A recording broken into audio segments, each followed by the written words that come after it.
ओम अज्ञानतिमिरान्धस्य ज्ञानाञ्जनशलाकया चक्षुरुन्मिलितं येन तस्मै श्रीगुरवे नमः।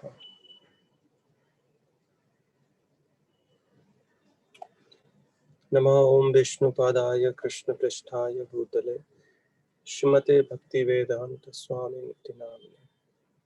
नमस्ते सरस्वती देवे गौरवाणी प्रचारिणे निर्विशेष शून्यभावे पाश्चात्यदेशतारिणे वाञ्छाकल्पतरुभ्यश्च कृपा सिन्धुभ्य एव च पतितानां पावनेभ्यो वैष्णवेभ्यो नमो नमः। जय श्री कृष्ण चैतन्य प्रभु नित्यानंद श्री अद्वैत गदाधर शिवासदि गौर भक्तवृंद। हरे कृष्ण कृष्ण कृष्ण हरे हरे, हरे राम राम राम हरे हरे। ओम नमो भगवते वासुदेवाय, ओम नमो भगवते वासुदेवाय, ओम नमो भगवते वासुदेवाय। नारायणं नमस्कृत्य नरं चैव नरोत्तमं देवीं सरस्वतीं व्यासं ततो जयमुदीरये।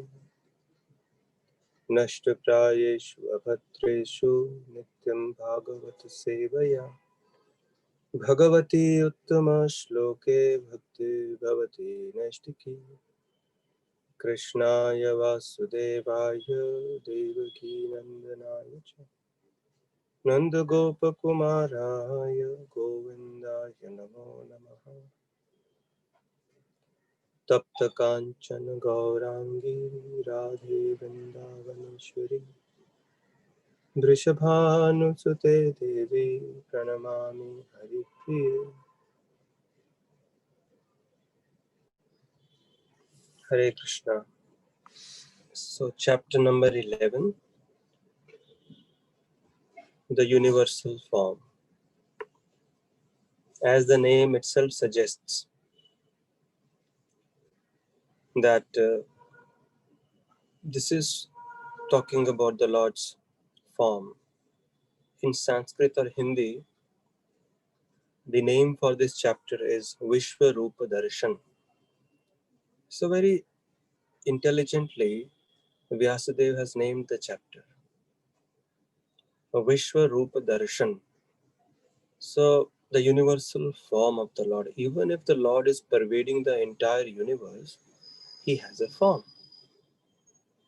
So like we cannot be spread everywhere without being disintegrated. But the Lord is expanded everywhere and he has a beautiful form. So many big philosophers, scientists, they're puzzled about whether God has a form or is he formless. Some people say, no, he's only formless and form is just imaginary. You use it until you climb that ladder towards the impersonal, formless aspect of God. And after that, you give it up. Some people say he only has form, no formless aspect. But Srimad Bhagavatam resolves all contradictions. All the contradictions must be resolved on the basis of scriptures. Knowledge about God comes from scripture, so that is the ultimate knowledge. These contradictions cannot be resolved if we just keep talking or arguing amongst ourselves, because we have limited brain, limited intelligence, limited experience as well. So Bhagavatam clearly explains, Vadanti tat tattvavidas tattvam yajnanam advayam brahmeti paramatmeti bhagavan iti shabdyate. That absolute truth is realized in three phases: Brahman, Paramatma and Bhagavan. So Brahman is that impersonal aspect. Above that is the Paramatma feature, where the Lord is not just all pervading but is also locally present in every living entity's heart, literally, in his four-handed Vishnu form. And above that is the Bhagavan feature, his Sham Sundar feature, where he is present with six opulences: wealth, beauty, knowledge, strength, renunciation, and fame. So realization of the Bhagavan feature of the Lord is the greatest realization. Now talking about the formless aspect, so there aren't those people who are worshipping the formless aspect. They are also somewhere, they're in the right direction. So those people who worship the impersonal form of the Lord, they are in two categories. One category is called Brahmavadis and one category is called Mayavadis. Brahmavadis are those people who have a limited understanding and they have only reached that formless aspect. But they are not averse to knowing things further. They are not averse to God. They are not saying, "Oh, God is only this." They are not fanatics. So they all the hope is there for them. But then who are the Mayavadis? Who think ultimately the absolute truth is formless and form is just for the neophytes. You imagine it, and then ultimately you merge into that formless and become one with Him. So a living entity can never become one with God, can never become God. Or these people also say, we have all forgotten, we are also God. One day we'll realize that. It can never happen, by the way. So we are individuals. God is great, we are small. He's most significant, we are insignificant, utterly insignificant. He is independent supremely, we are dependent on Him completely. So God has a form and He has a formless aspect as well. And He has something in between also. That makes Him complete. If you say God is only formless, that means He's incomplete. Why can't He have a form? If you say He only has form, no other aspect, that means still incomplete. Why can't He have a formless aspect? So God means who has both and something in between also. That makes Him complete. So the Vishwarup form of the Lord, the universal form, is described here.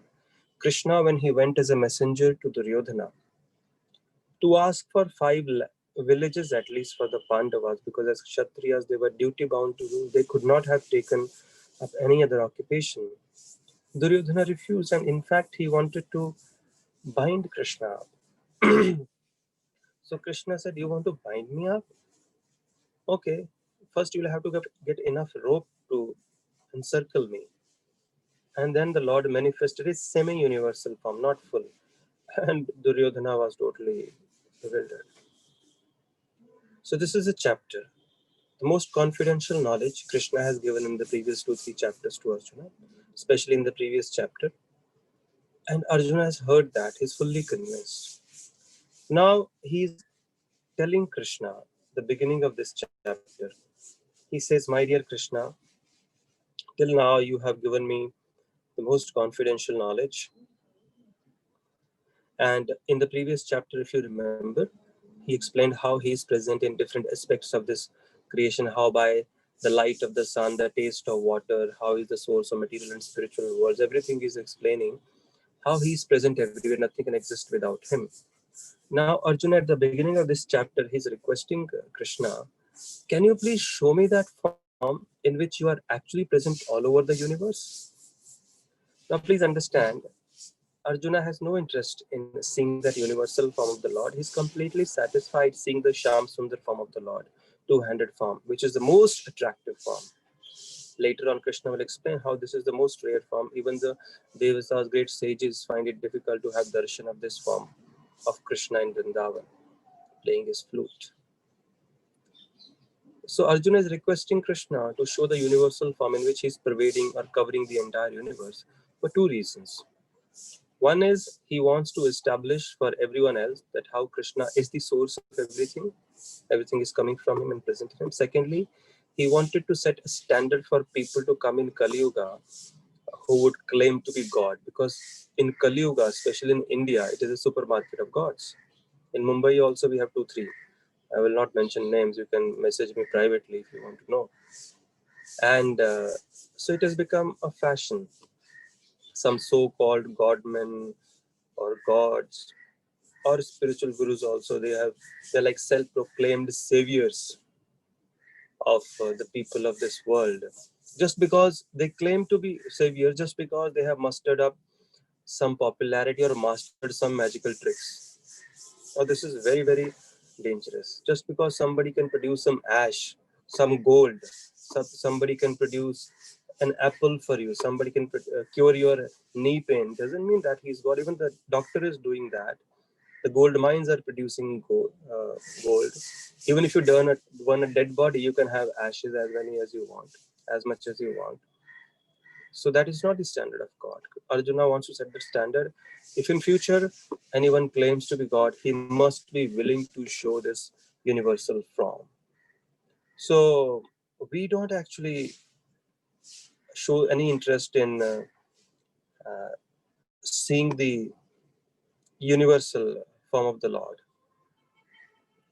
And it is not very, you can't have reciprocation. And unless you can have a reciprocation with the Lord, what is the fun? So many religions preach about fear of God.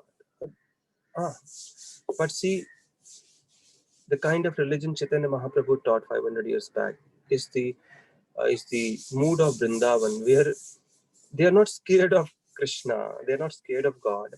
In fact, Krishna is scared of them. Krishna is scared of them. I'll explain about this later, because there is a point where Arjuna gets scared. So in the first 4 verses, Arjuna asked Krishna to show the universal form by which is pervading the entire creation.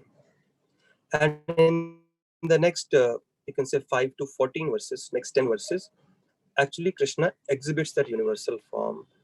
And Sanjay is explaining to Dhritarashtra what he is seeing. Later on, he will, what Arjuna sees, that is explained, 15 to 45th verse. First Sanjay, what he is seeing in the universal form, then what Arjuna sees through his eyes. First through Sanjay's eyes, then through Arjuna's eyes. Just like in news channels, you have somebody reporting from the studio, right? And then they say, now we'll take you directly to the site of this incident. So first Sanjay is sitting, explaining to Dhritarashtra what he is seeing, sitting in the company of Dhritarashtra, happening on the battlefield, whatever is happening. And now he says, Dhritarashtra, now let's see through the eyes of Arjuna. Arjuna is seeing all this. So reporting directly from Kurukshetra, the chariot of Arjuna. So text number 5 to 15, that is explained.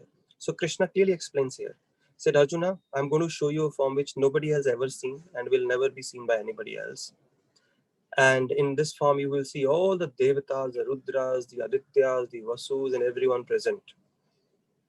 But this form of mine cannot be seen with this vision which you have. So I'll give you divine eyes. And behold my mystic opulences. Everything moving and non-moving you will see within this. So that's what happened when Yashoda Mai looked into Krishna's mouth when she received complaints that Krishna was eating dirt. So when she looked into Krishna's mouth, she saw the entire creation, the material and the spiritual creation. And she even saw herself looking into Krishna's mouth. So then she realized, of course, she's a mother and Krishna doesn't want that awe and reverence in that relationship. So he covered her with Yogamaya. Again, she started thinking, oh, he's my child, maybe some disease in his belly, in his mouth. So everything comes from Krishna and everything is also present within Krishna. Nothing is without Krishna. And here also Arjuna is going to see the same thing. He will see the entire creation present within Arjuna's body, universal form. And this universal form of the Lord is expanded all over the universe. And all this could be seen by Arjuna sitting in one place. Krishna gave him that divine eyes. Then Sanjay explains what he sees in the universal form. Arjuna saw in that universal form unlimited mouths, unlimited eyes, unlimited wonderful visions. The form was decorated with many celestial ornaments and bore many divine upraised weapons. He wore celestial garlands and garments, and many divine scents were smeared over his body. All was wondrous, brilliant, unlimited, and all expanding. So Sanjay is explaining here what he sees. So he is also going into ecstasy, and whatever he could explain, he's trying to. So, but never ever we can come to a stage where actually we can explain everything about Krishna. Like Lord Brahma, he has 4 heads. Our body is made up of earth, water, fire, air, ether. And Brahma's body is made up of intelligence. Intelligence. And he has 4 heads, that means 4 brains at least. And still he cannot understand Krishna. So how can we with our tiny brains understand Krishna? So Brahma told Krishna, "Oh Krishna, I have actually understood you." So Krishna asked, "What have you understood?" He said, "I've understood that you can never be understood." So this was his uh, realization. But whatever possible with our tiny brain and limited vision, we should still try to understand, even though we are limited. But we should make an attempt. It's like a dwarf trying to touch the moon. So this is what I was explaining, Yashoda Mai looking into Krishna's mouth, and in the background you see the picture where what is going on within Krishna's mouth. And this is what now Arjuna sees, the universal form. And all this will be explained. It's very, very scary it was. Everyone, Shiva, Brahma, you can see, they were present in Krishna's body, sitting in one place. All kinds of species, the Nagas, the Celestials, the humans, everyone. Some faces were devouring the warriors present in the battlefield, and every other person as death personified. Some were smiling, some were uh, spitting fire, so all kinds of. So just explaining to us that the cause of everything ultimately is Krishna. The cause of creation, maintenance, and destruction. Ultimate cause is Krishna. Brahma, Vishnu, and Shiva, they are the immediate cause, but the ultimate cause, they are all doing all this under Krishna's jurisdiction, Krishna's instruction. And what is Sanjay saying?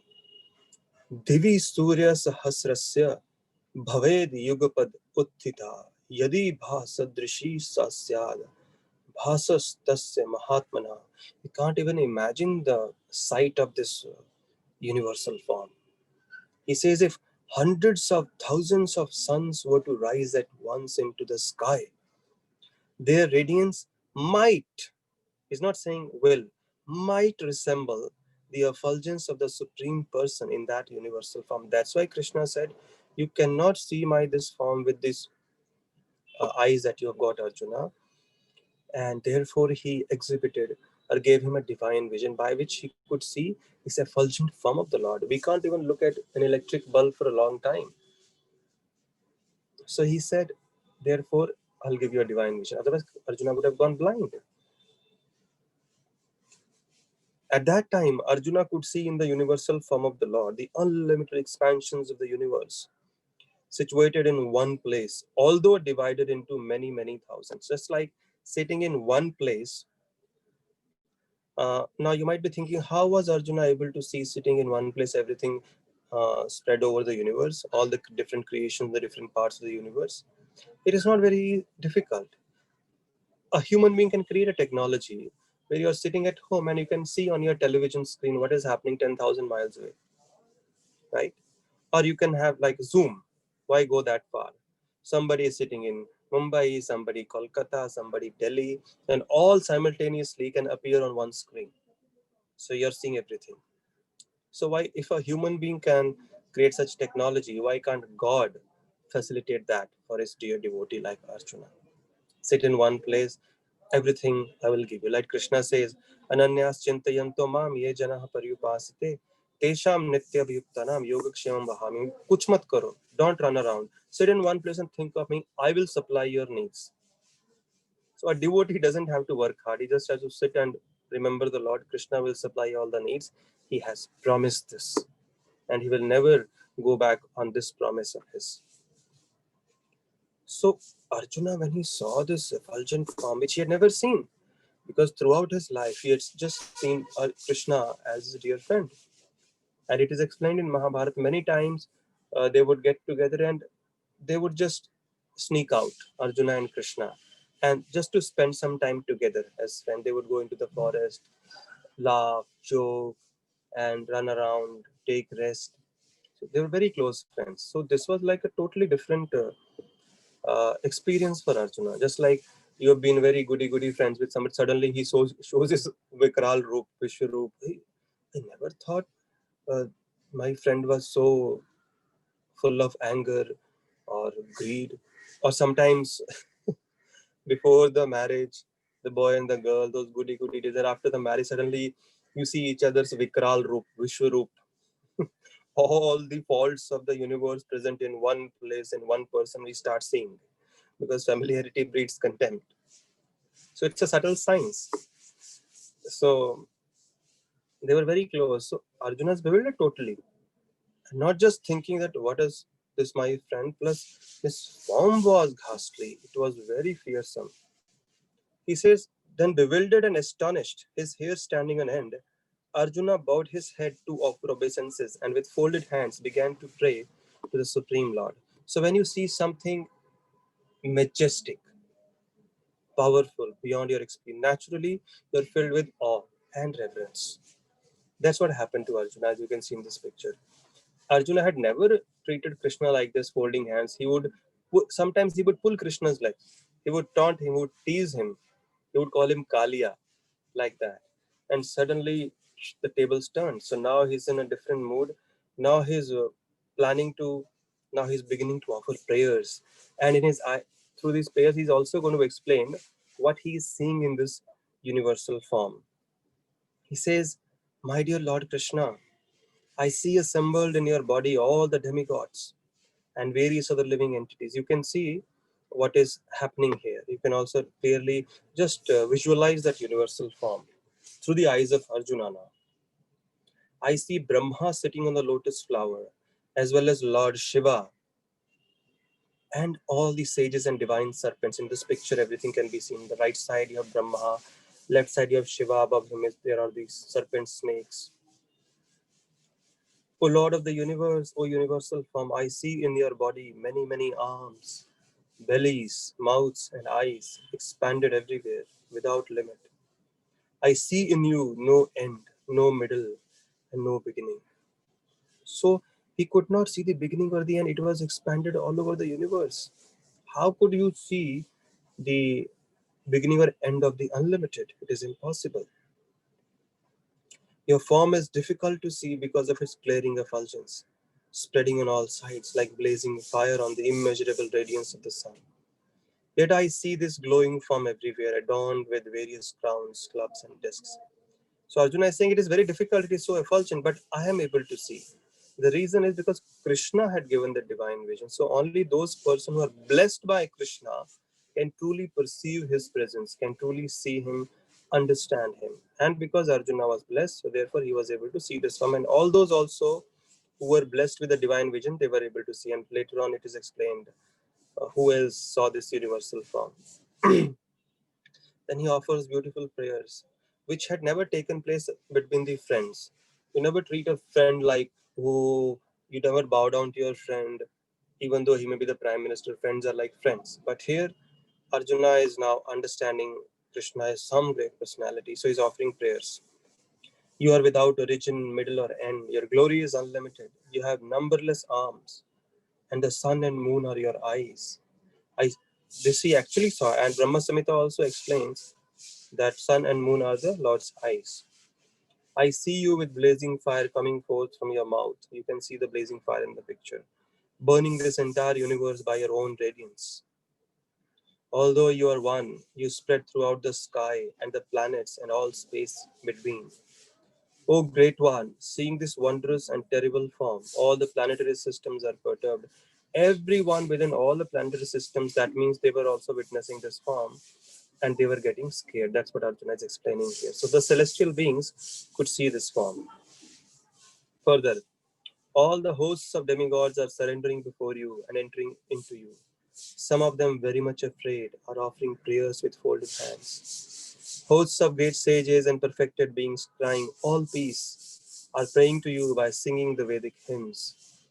So Arjuna could see some of the devatas entering Krishna's mouth, because Krishna is time factor, he is death personified as well.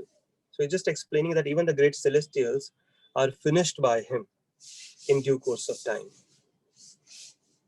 So all the various manifestations of Lord Shiva, the Adityas, the Vasus, the Sadhyas, these are the celestial beings, the Vishwadevas, the two Ashvis, the Maruts, the forefathers, the Gandharvas, the Yakshas, the Asuras, and the perfected demigods are beholding you in wonder. Everybody was wonderstruck.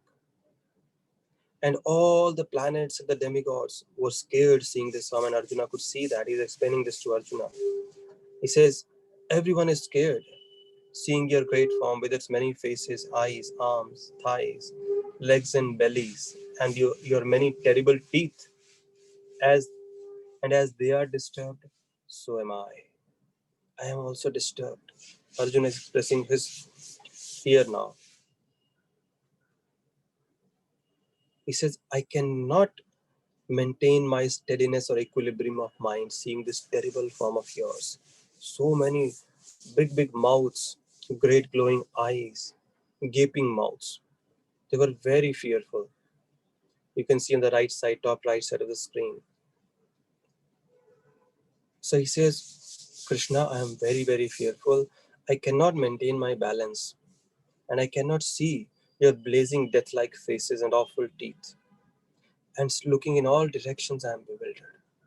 So even a sober person like Arjuna was bewildered seeing this most wonderful form of the Lord. And then further, what does Arjuna see?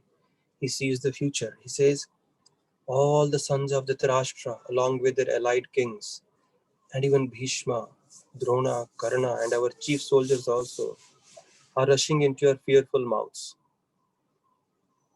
And some I see trapped with heads smashed between your teeth.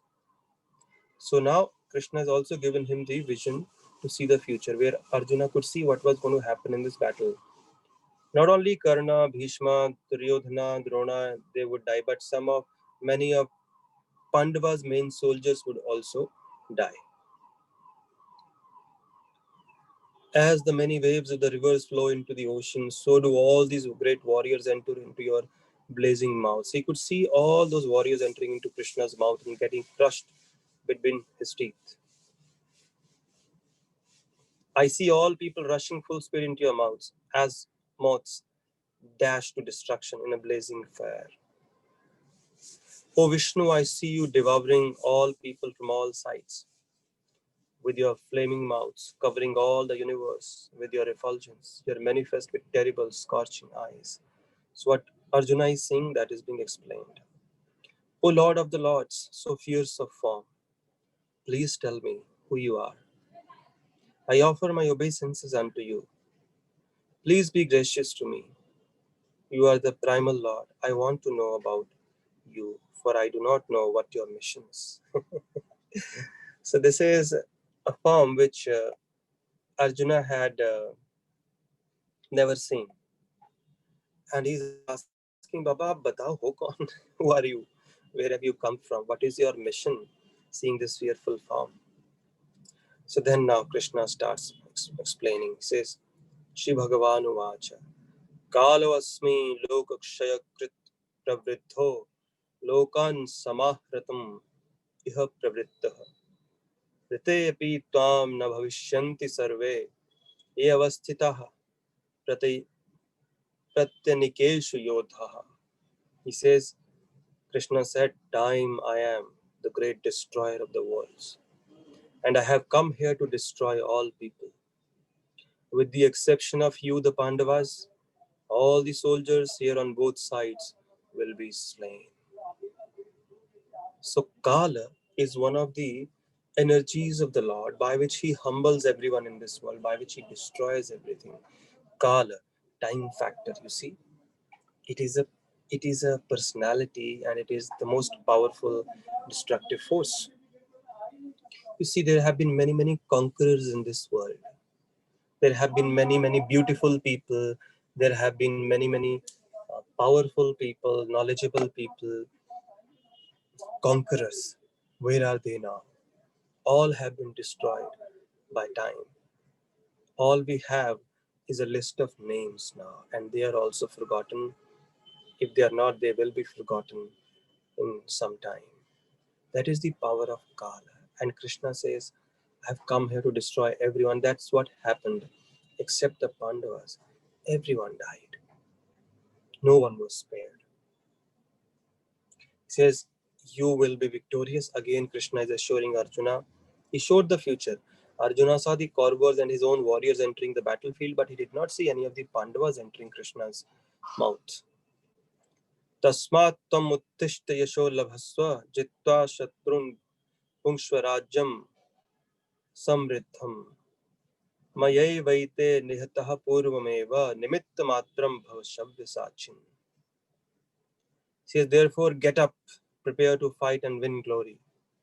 Conquer your enemies and enjoy a flourishing kingdom. They are already put to death by my arrangement, and you, O Savyashachi, can be but an instrument in the fight. Right? Savyashachi means one's very expert at shooting arrows. So Krishna is explaining his plan here to Arjuna. He said, I have already decided. Most of your chief soldiers and all the Kauravas will be dead. And I have decided you have to enjoy the kingdom. So you just fight the battle and be the instrument. They have already been killed by me, but I want you to take the credit. So when Krishna decides something, if he wants to kill somebody, nobody can protect him. Rakhe Krishna mare Krishna rakhe ke. And if Krishna wants to protect somebody, nobody can kill him. Krishna had decided Kauravas must be killed, so nobody could save them. Krishna had decided nobody could kill the Pandavas, so nobody could kill them.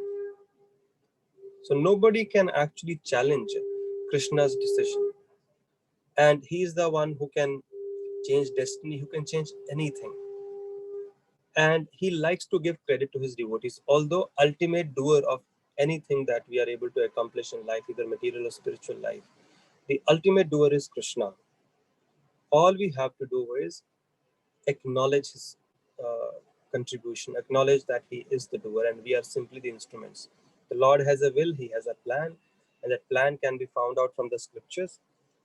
And if we are willing to execute the plan of the Lord, then we will win the glory. So this is something very, very important. And in the scriptures, it is clearly mentioned by the Lord. It is an instruction. He says that anyone who is born in India, it is his duty to first perfect his life by Krishna consciousness, God consciousness, and then he should help others also do so. So then Krishna says, Drona, Bhishma, Jayadratha, Karna, and the other great warriors have already been destroyed by me. Therefore, kill them and do not be disturbed. Simply fight, and you will vanquish your enemies in battle. So he's telling Arjuna, actually, he was not going to kill, Krishna was killing them. He just had to become the instrument. Just letting us know a very important message. Ultimately, Krishna does everything. We just have to be the instrument. हम थोड़ा जाके हाथ लगा देते हैं. Ultimately, Krishna moves things, but we just have to touch. So now again, the camera shifts back to Sanjay. He says, O king, after hearing these words from the Supreme Personality of Godhead, the trembling Arjuna offered obeisance with folded hands again and again. He fearfully spoke to Lord Krishna in a faltering voice as follows. Now Arjuna was anyways reluctant to fight. Now when he heard Krishna's plan that everyone would be dead, he started trembling, he became even more fearful, and now he starts offering further prayers. And these prayers, for details, you can actually go through the Bhagwad Gita as it is by Srila Prabhupada. Most of these verses have no commentary, no purports, because they're self-explanatory. Wherever necessary, we are explaining. So some of the prayers I'll just recite and you can maybe just listen. They're very, very purifying. Just hearing the recitation is very, very purifying. Arjuna Uvacha Sthane Rishikesha Tava Prakirtaya Jagat Prahishyati Anurajyate Cha Rakshamsi Bhitani Disho Dravanti Sarve Namasyanti Cha Siddha Sanghaha. Arjuna said, O master of the senses, the world becomes joyful upon hearing your name. So if you want to experience joy in life, please start chanting the Lord's names. Hare Krishna, Krishna Krishna, Hare Hare. Hare Ram, Ram Ram, Hare Hare. No matter what consciousness you have, you will immediately be uplifted. Your consciousness will be uplifted. You will immediately experience great joy. If you're going through some stressful situation, just chant. Just chant loudly. Hear and chant and hear, chant and hear. And you will be surprised at the result, at the transformation. Everyone becomes joyful upon hearing your name, and thus everyone becomes attached to you. Although the perfected beings offer you their respectful homage, the demons are afraid. and they flee here and there. All this is rightly done.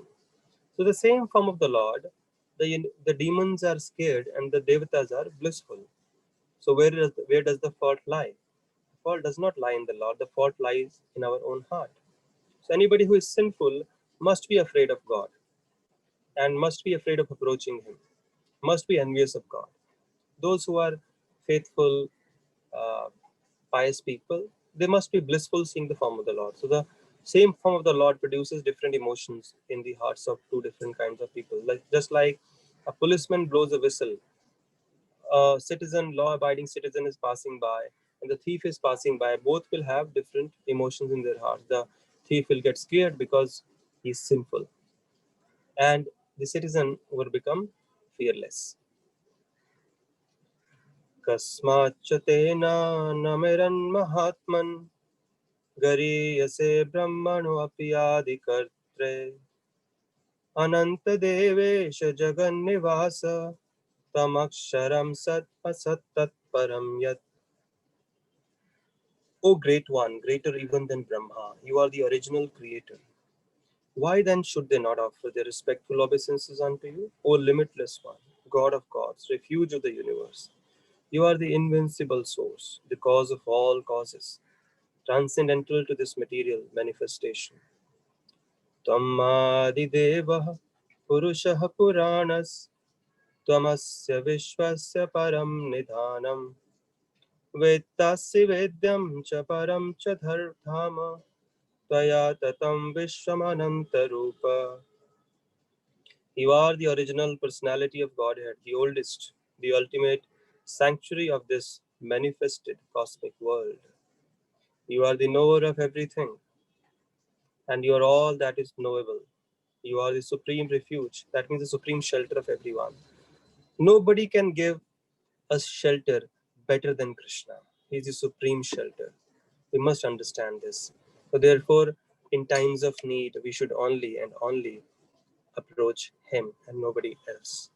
Akamah sarva kamava moksha kama udaradi tivrena bhakti yogena yajeta purusham param.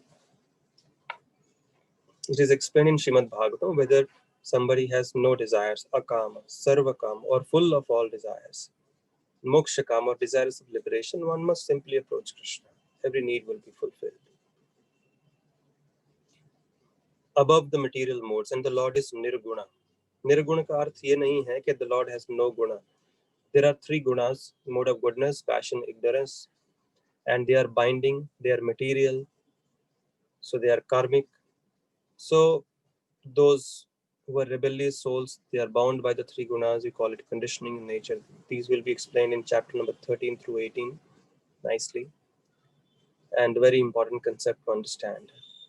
But the Lord is not bound by these three gunas. These three gunas are under the jurisdiction of Durga Devi, and Durga Devi is working under the jurisdiction of Krishna. She is the Maya Shakti of the Lord. So the Lord is beyond these three gunas, therefore he is known as Nirguna. Many times he is addressed as Nirakar. Nirakar does not mean he has no akar. It means he has no akar like us. He has no material form like us. Because there is a tendency to impose our own consciousness on God. So he is beyond that. Vayoryamo Vagnirvarunah Shashankah Prajapatistam Prapitamahascha Namo Namaste Astu Sahasrakritvaha Punascha Bhuyopi Namo Namaste. You are air and you are the supreme controller. You are fire, you are water, and you are the moon. You are Brahma, the first living creature, and you are the great grandfather. I therefore offer my respectful obeisances unto you 1,000 times, and again, and yet again. This happens in the... So when Arjuna is offering these prayers, you will find repetition. But this is not a flaw, this is not a fault. Repetition happens sometimes in moments of great ecstasy, or when you're trying to emphasize one point again and again, something which is very important. Like in the second chapter, text number 11 to 30, Krishna talks about the soul being non-perishable, permanent, eternal, again and again, just to emphasize or drive home that point, that we are spiritual beings, eternal, not the material bodies. So here, though repetition is happening because of great excitement that Arjuna is experiencing, seeing this wonderful form of the Lord. He says, Namaha purastadata prishtataste namostute sarvata eva sarva ananta virya mita vikramastam sarvam samapnoshi tatosi sarvaha. Obeisances to you from the front, from behind, and from all sides.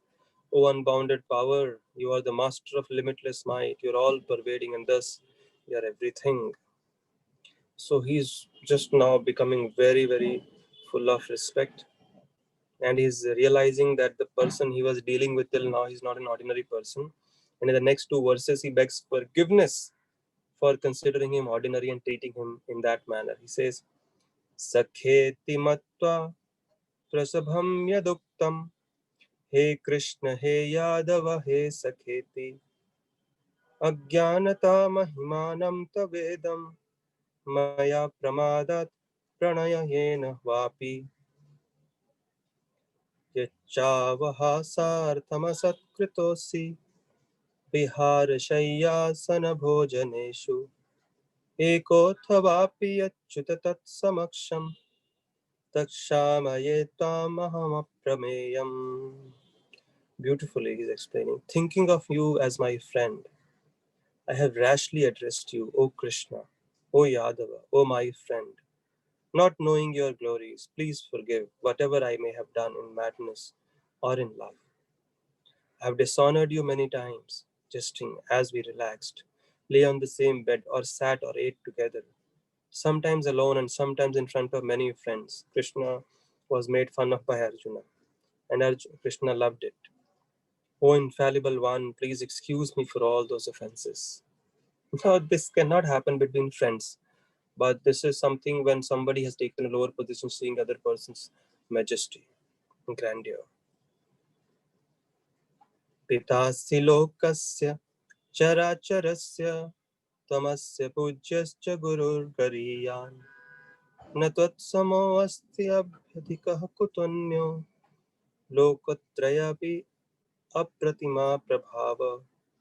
You are the father of this complete cosmic manifestation of the moving and the non-moving.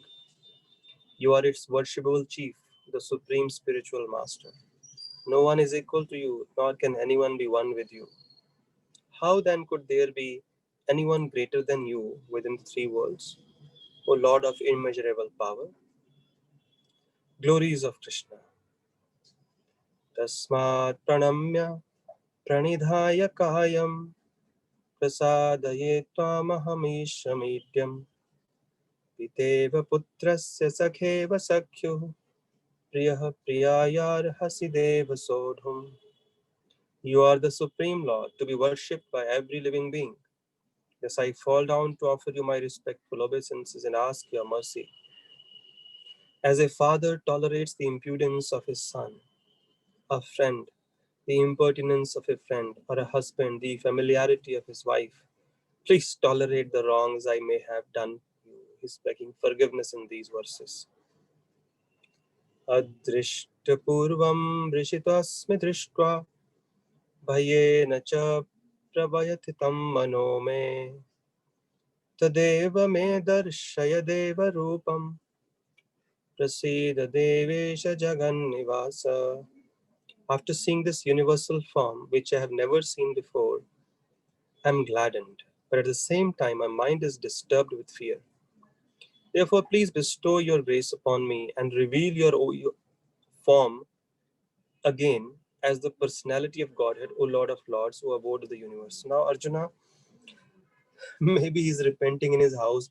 Why did he request Krishna to show his form in which he is present in the entire creation? He said, now please, please, please, please get back to your original form. I want to see your original, that sober form. So please, I'm very fearful seeing this manifestation. I'm gladdened, at the same time fearful. Kirtinam gadinam chakrahastam ichchami tvam drashtumaham tatheva Teneva rupena chaturbhujena sahasrabaho bhava vishwamurte. O universal form, O thousand-armed Lord, I wish to see you in your four-armed form. with helmeted head, and with glove, wheel, conch, and lotus flower in your hands. I long to see you in that form. Krishna, the original form Arjuna had been attached to, was the two-handed form as Sham Sundar, Vrindavan Krishna. Why is he requesting Krishna to now manifest his four-handed form, Vishnu form? Those who are relishers of the mood of Vrindavan, those who are attached to Sham Sundar form of Krishna, they never get attracted to Vishnu's form. Like, for example, the gopis in Rasa Leela. When Krishna disappeared from amongst them, they are looking for him, and Krishna at a certain point, he took the four-handed Vishnu form and he laid down under a tree. When the gopis came, oh, this is Vishnu. They bowed down. She said, oh, have you seen our Krishna? So why is Arjuna then requesting, he's such a dear devotee, attached to 100 original form of Krishna, why is he requesting Krishna to manifest his four-handed form? Just for people like us. Because Krishna is not asking these questions in the Gita. He's not making these requests for his own self. He's doing it for all time to come, for all people that will come in the future. So indicating he's trying to establish Krishna's supremacy, that even the Vishnu form that people worship in this world comes from Krishna's original form as two-handed Sham Sundar form. So Krishna is the origin of the universal form, Arjuna through his queries have shown, and Krishna is also the origin of the four-handed Vishnu form. Krishna is the original Vishnu. So now, listening to his request, the Lord says, Maya prasannena tavarjunedam rupam param darshitam atma yogat tejomayam vishwamananta adyam yanme tadhanyena drishta purvam. The Supreme Personality of Godhead said, My dear Arjuna, happily have I shown you by my internal potency the supreme universal form within the material world. No one before you has ever seen this primal form, unlimited and full of glaring effulgence. So, isse pehle the Lord is saying nobody had ever seen this. Because to see the Lord and his various forms, you need a qualification. So, even a pure devotee like Arjuna had to be given special eyes to see this form of the Lord. And therefore, Krishna blessed him with that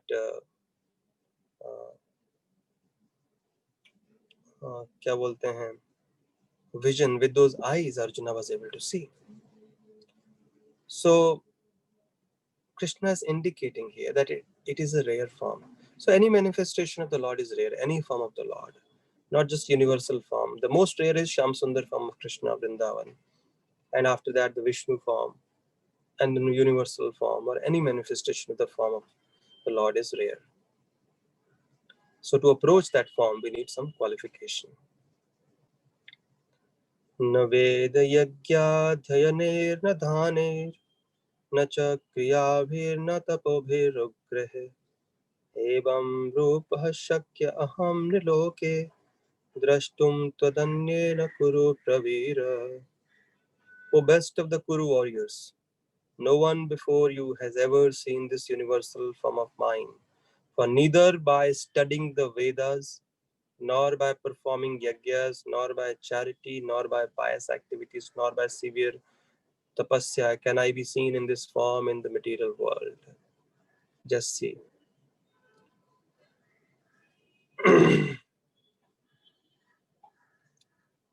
So please understand, here Krishna is going to explain who can see him and how can he be seen and how can he not be seen. Krishna, the form of the Lord. Like once Akbar asked, he came from Agra, he had a question in mind, how can we meet Sahib? Sahib se kaise milna ho sakta hai? How can we meet God? So at that time in Vrindavan was residing the son of Shri Vallabhacharya ji, Shri Vithalnath ji. So he was taking bath in Gokul at one Ghat Jamunas. So Akbar came. So Vithalnath ji said, so Akbar sent his people to find out to Vrindavan, and he couldn't get a satisfactory answer. And somebody told him, okay, it wasn't Akbar, it was somebody, some other king maybe, or it was Akbar. So Vithalnathji sent a message that tell him, oh, yeah, Birbal. So Birbal was told that if you can't get me satisfactory answer, your head would be cut off. So Vithalnathji said, you tell your king, I can give the answer, I have the answer, but he has to come here. So he came, the king came. And then he asked the same question. He said, so Sahib se kaise milna ho sakta hai? How can we meet the Almighty? And then Vithalnathji said, just like aap mujhse milne aaye, जैसे आप मुझसे मिल रहे हैं, just like you are meeting me. Now you are a king and I'm an ordinary man. If I had to meet you, there would be so many impediments, difficulties. But when you wanted to meet me, nobody could stop you. And you meet me only when you wanted. Similarly, we cannot barge into the realm of God thinking, oh, I've done so much tapasya, I've done so much tapasya, I've done so much charity, I've done so many yagyas, I've gone to so many pilgrimages, and now Krishna must show himself. No. Only when he wants to show himself, he wants to reveal himself, can he be seen. That's what he's explaining. None of these are the qualifications. Was Gajendra the one who was performing a lot of yagyas or studying the Vedas or doing charity? No, he was an elephant. How did he then have the darshan of the Lord who came to personally protect him? Was Prahlad a learned? Had he even gone to school? Why did the Lord come to protect him as Nrsimhadev? Prahlad could see him directly. Was Shabari of a very high caste? Was she very educated? No. But ignoring all the other cottages uh, where the sages were living, some were living only on subsisting only on air, some on fruit, some on water, some doing nothing, eating nothing. Still, the Lord went straight to Shabari. He did not step into any of the sages' hermitages. What was the qualification all these personalities have? Was Vibhishan born in a very high caste? No. Family of demons. So what was their qualification? That's what Krishna will explain here. But first, another point in text number 49, Krishna explains that, my dear devotee, you are very fearful seeing this beautiful form. No, let it be finished. Krishna cannot see his devotees in anxiety. So as soon as he saw that Arjuna is getting fearful, he said, oh my dear devotee, you're getting scared because of seeing this form. So let it be finished. Immediately, Krishna Nattasya karyam karanam cha vidyate. There are no special tasks he needs to perform. Everything gets done. But in his devotees' case, he gets involved. There's a lot of things that he wants to do for his devotees. So he's engaged like that. That means he has no mundane work to be involved in, but in spiritual affairs, he's constantly engaged. He's not engaged like us under the dictates of the mind or our karma. And then he says, don't worry. Be free again from all disturbances. With a peaceful mind, you can now see the form you desire. And then Sanjay again tells Dhritarashtra, first Krishna manifested his four-handed form, which Arjuna was desiring to see. And then he presented himself again in his original form as Sham Sundar, which Arjuna was used to seeing. And then after seeing this, Arjuna said, दृष्ट्वेदं मानुषं रूपं तव सौम्यं जनार्दन इदानीम् अस्मि संवृत्तः सचेतः प्रकृतिं गतः. When Arjuna thus saw Krishna in his original form, he said, O Janardana, seeing this human-like form so very beautiful, I am now composed in mind and I am restored to my original nature. Why is he using the word Janardana for Krishna? Because every name used for Krishna or Arjuna in the Bhagavad Gita it indicates a specific emotion going on within Arjuna or Krishna's mind at that moment, or Sanjay's mind for that matter. He has also used different names for Krishna and Arjuna while communicating to Dhritarashtra. So why is he using the name Janardana here instead of saying Krishna, Govinda, Madhava? Janardana, because Janardana means maintainer of the living entities, maintainer of everyone. So maintainer of all the souls, maintainer of the creation. So when Arjuna was seeing the universal form, he was seeing destruction everywhere. Now when he saw this beautiful Shyam Sundar form of Krishna on his chariot, which he was used to seeing, which he was attached to, it was like life was coming back to his body. He said, now I'm maintained. Otherwise, Arjuna was thinking he was going to die seeing this beautiful form. And another reason, in that form, he was seeing everybody was dying. But in this form, it was so beautiful that just by looking at this beautiful form, people would regain their life. So that's why the word Janardana has been used for Krishna. And now Krishna tells Arjuna, Shri Bhagavan Vacha Sudarshanam Sudurdarsham idam rupam drishtavan asiyan mama Devapi yasya rupasya nityam darshana kankshina.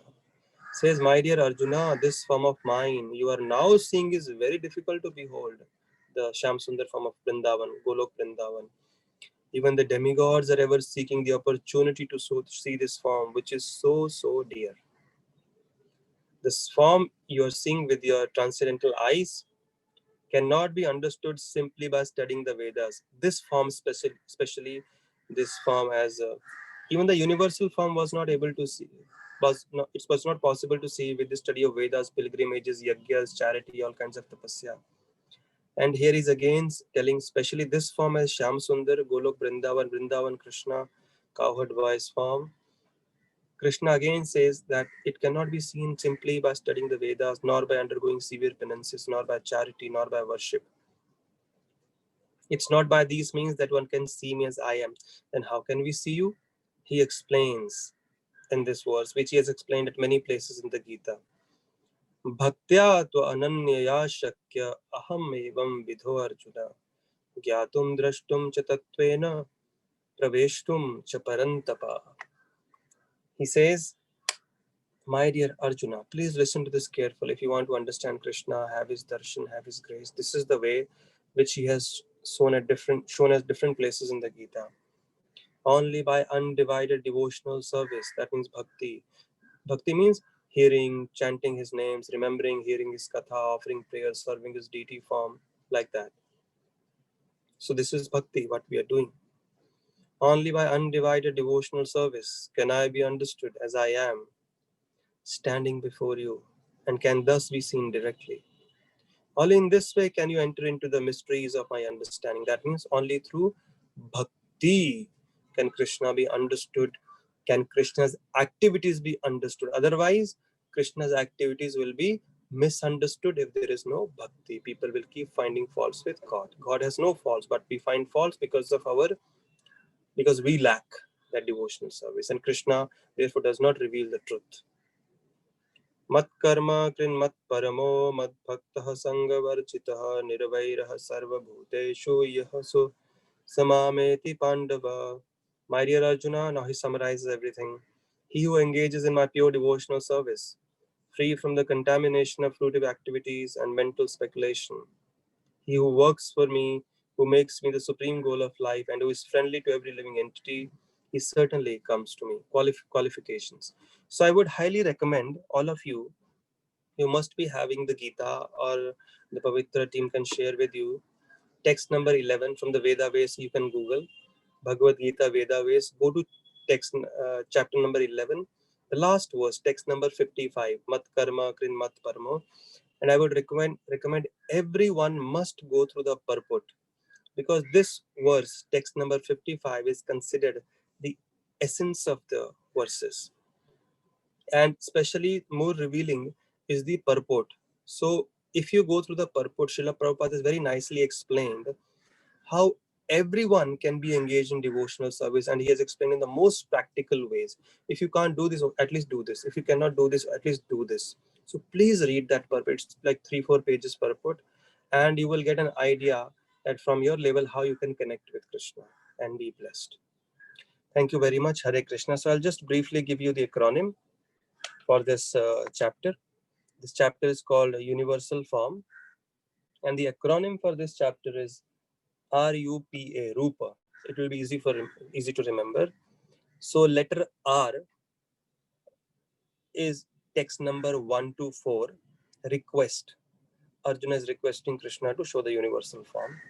And text number 5 to 15 is the letter U, universal form, where Krishna actually starts manifesting the universal form, and Arjuna is seeing that. And text number 15 to 45 is the letter P, where prayers of Arjuna, when he sees the universal form, the stuti comes out, the prayers come out. And then text number 46 to 55 is the letter A, armed form, where Arjuna requested Krishna to show his four-armed form and then the two-armed form, or which was actually exhibited by Krishna. So this is the acronym Rupa, R-U-P-A. R is request, text number 1 to 4. U is universal form, 5 to 15. P is prayers of Arjuna, 5 to 14. P is 15 to 45 prayers of Arjuna. 46 to 55 is armed form, letter A, Rupa. So I'll stop here. Thank you very, very much. And if you have any questions, you can post on the chat. You can ask me. I'll be more than happy to answer. I have 10 minutes. Thank you. And if no questions, we can end here.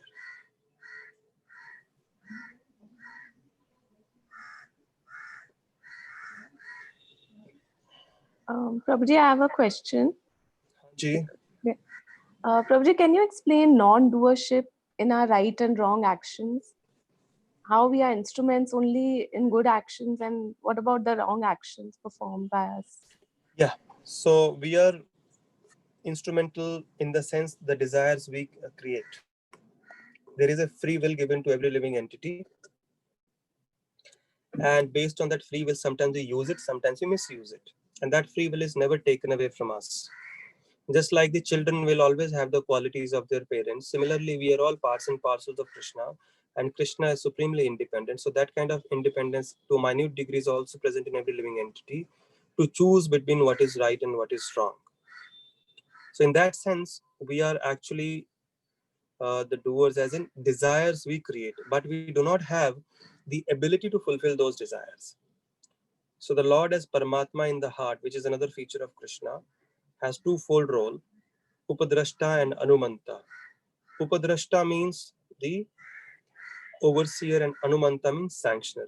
So depending on what we desire, the Lord he sanctions, and then he oversees Upadrashta. He does not get involved in the desires in the first stage. He does not get involved in the reactions that come as a result to those desires.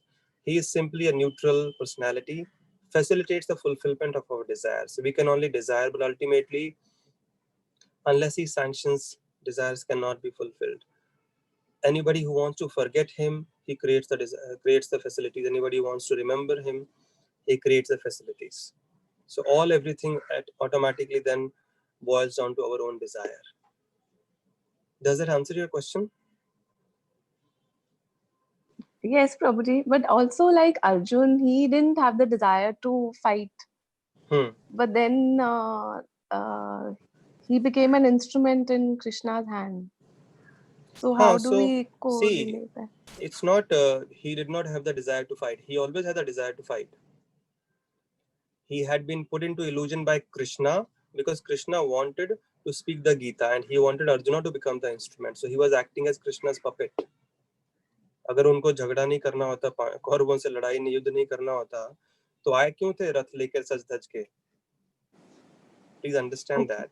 पूरा सामने खड़े थे वो. Read Mahabharata, they were always preparing. Why did he go to the heavens to collect celestial weapons? Why did he take the weapons from Shiva? Only to fight. So battlefield पे जो illusion हो गया, that was due to Krishna's will, because he wanted to give the credit to Arjuna. For all time to come, whenever Gita would be discussed, Arjuna's name would be discussed as well. Okay.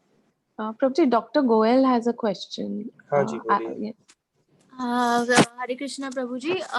I wanted to ask, like you had mentioned at the end about Shlok till 55, and especially something that has been referred about, where we can find how to be devoted, how to be devoting your life to Lord Krishna. Where can we find it? Where can I read about text it? Number 55, purport, commentary. Prabhupada's Okay. commentary you read. Yeah, somebody can share the link with Yes, if someone can share the link, that'll be best. It's on Veda Ways. Okay, but I'll just show you. I'm just going to show you how you can do it. Yes, on yes. Google, right? Yes, yes, I'm yes, just yes. sharing the screen now, so everybody can watch. So this is just you can Google, and Google may type Veda base Gita will appear. Now type on this Bhagavad Gita as it is Veda base.